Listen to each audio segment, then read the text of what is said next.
I be Mama Put. Mama will go feed your stomach, still If feed your hunger emotions. had a headquarters, it would be Mama Put's joint. Not a restaurant, not a buka, a battlefield of appetite. From as early as 10 a.m., the place was already alive. Plates clanged, spoons hit tables like warning bells, voices overlapped. "Abeg, na me first. No, I swear I reach before you. Oga shifts more, you dey block breeze." And in the middle of the madness stood Mama Put herself. Fat, wide, solid like a pillar.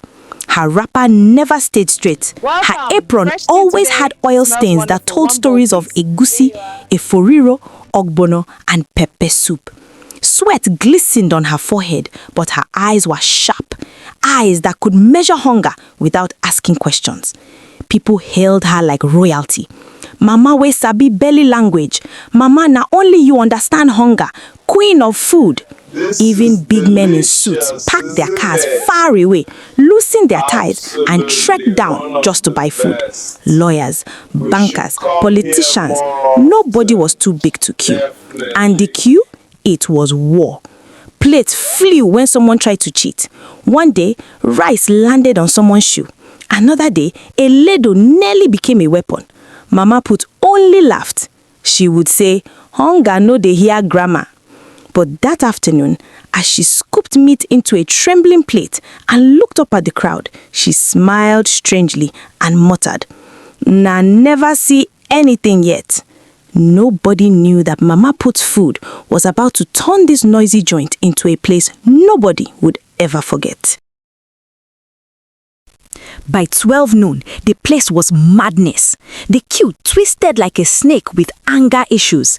People argued over turns. Some pretended to be with friends just to jump ahead. "Abeg, I dey with am." "Which arm? I never see you before." A young man tried to cut the line and suddenly, pa! A plate flew. Rice scattered on the floor. Pepper splashed. Everyone gasped. Mama Put did not shout. She did not panic. She simply raised her ladle. Silence fell. "You," she pointed, "you go wait." The boy froze.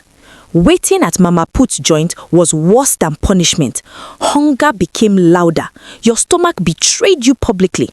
Meanwhile, her attendants moved like soldiers, sweat dripping, feet aching, hands shaking, yet none of them sat down. They knew something others did not. At the end of the day, tips would rain, crisp notes, thousands, sometimes more than their weekly salaries in one day. One attendant whispered to another, "Today go long." Mama Put overhead. She smiled again, this time wider. As a black jeep parked and a man in a three-piece suit stepped down, loosening his tie and joining the queue like everyone else, Mama Put murmured, "Na today hunger go choose people." The crowd thought they were fighting hunger, but hunger was about to fight back. By the next morning, 3 different women swore Mama Put did something at midnight. The other buka owners were restless. Mama Nkechi folded her arms and watched Mama Put's place like a crime scene. "I have been selling here for 10 years, she hissed. "So why today?" Mama Sadia nodded slowly. Nobody just wakes up and blows like this. Meanwhile, Mama Put's buka looked like a festival. People eating, laughing, arguing, licking fingers. Inside the canteen area, people were testifying without shame. "I know they eat rice normally, but see me now," one man said, mouth full. A woman replied, "My headache disappeared after 2 spoons. Another added, "Even the spoon dey sweet." Plates clanged, people talked with food in their mouth, and someone shouted, "Auntie, abeg, make my own correct oh." Outside, 2 women fought for space. One pushed the other. A plate fell and broke. Mama Put banged her ladle on the pot.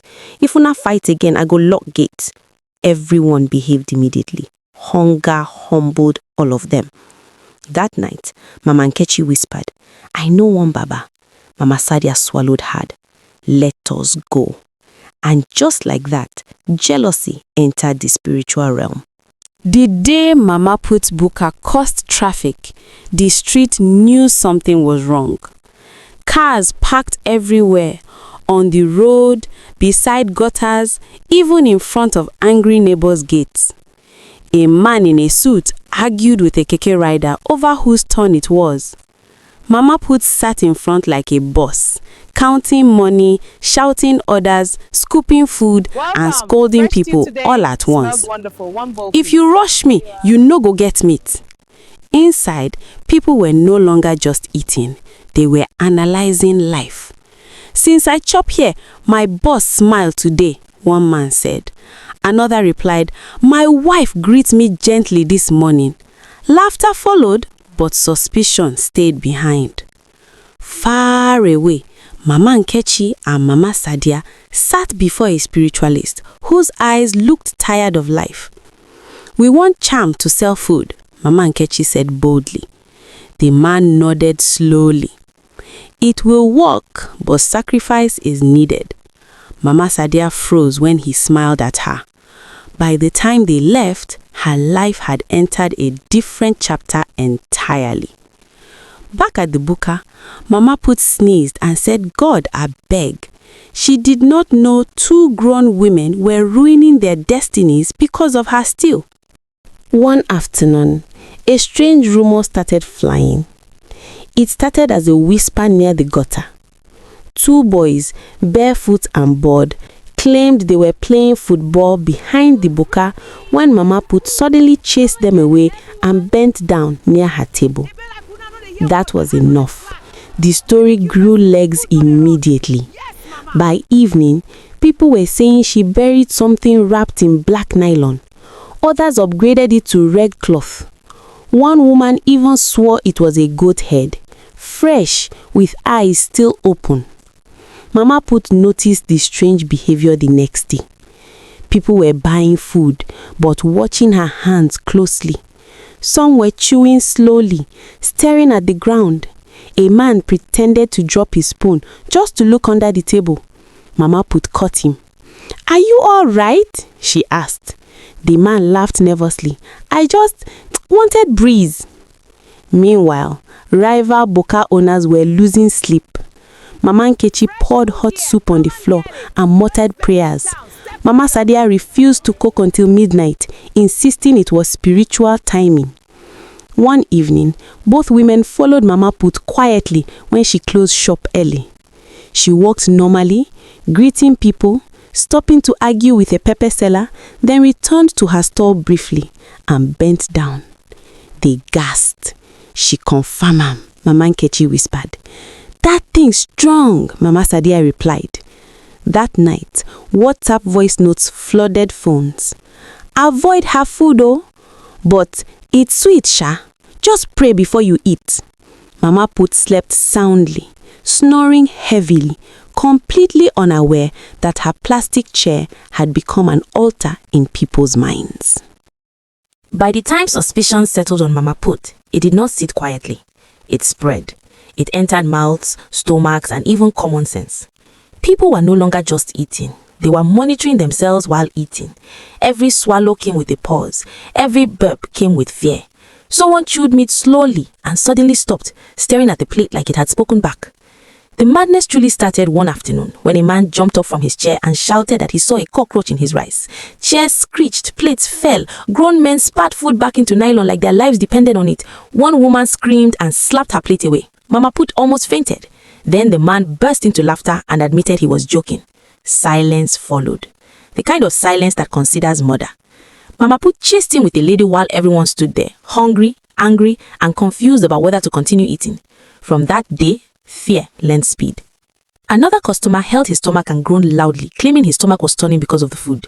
That was all it took. Food flew out of mouths again. People rushed for water. Someone started calling a brother-in-law who knows a nurse. 5 minutes later, the same man stood up, wiped his mouth, and asked Mama Put to add extra meat because he was actually fine.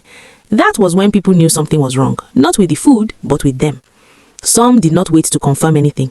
Mama Shadia did not argue or investigate. She panicked. She sold her freezer. She withdrew her savings. She entered the bush with confidence and returned with poverty. No, this is the herbalist listened carefully, nodded seriously, and told her the problem was bigger than she thought.